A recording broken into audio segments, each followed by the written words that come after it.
ప్రతి పేద కుటుంబానికి సంక్షేమ పథకాలు అందించడమే ప్రభుత్వ ధ్యేయమన్నారు ఎంపీ సామల కిరణ్ కుమార్ రెడ్డి. రాష్ట్రంలో అర్హులైన ప్రతి నిరుపేద కుటుంబానికి సంక్షేమ పథకాలు అందుతాయని, ఎవరూ హైరాణ పడొద్దని అన్నారు.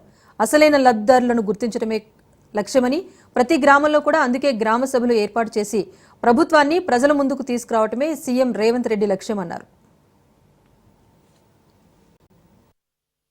వెల్మినేడులో జరుగుతున్నటువంటి గ్రామ సభకు నగర్కల్ నియోజకవర్గ శాసనసభ్యులు వేముల వీరేశం గారి ఆధ్వర్యంలో ఈ గ్రామ సభలో ప్రజలందరి ముందు, ప్రజల సమక్షంలో, అధికారుల సమక్షంలో ఇంద్రమ్మ భరోసా ఏదైతే రైతు కూలీలకు ఇయ్యాల్సినటువంటి 12,000 గాని, ఇటు రైతు భరోసా రైతన్నలు ఎవరైతే సాగు చేసుకుంటారో అన్నలకు ఎకరాకు 6,000 ఇచ్చే విషయంలో గాని, రేషన్ కార్డులు గాని, ఇంద్రమ్మ ఇల్లులు గాని, ఈ 4 అంశాలలో ఈ రోజు ప్రజల ముందే లబ్ధిదారులను ఎన్నికలో ఆల్రెడీ వచ్చిన అప్లికేషన్లు అన్ని కూడా వాళ్ళ ముందే చదవడం జరుగుతుంది. ఎవరైనా అప్లికేషన్స్ పెట్టుకోని పరిస్థితిలో ఉంటే ఈ 4 అంశాల మీద టేబుల్స్ వేయడం జరిగింది. ఎవరికైతే అర్హులు ఉండి ఇప్పటి వరకు వాళ్ళకు రాలేదో, పేర్లు వాళ్ళ అప్లికేషన్లు పెట్టుకోలేదో వాళ్ళకు కూడా ఈ రోజు అవకాశం ఇచ్చి వీలైనంత మటుకు అధికారులందరినీ కూడా మేము తెలియజేయడం జరిగింది. అధికారులు పారదర్శకంగా ఒక లబ్ధిదారుడు పేదవాడైనటువంటి వ్యక్తికి అర్హత ఉన్నటువంటి వ్యక్తికి కంపల్సరీగా ఈ యొక్క పథకాలు అందాలి.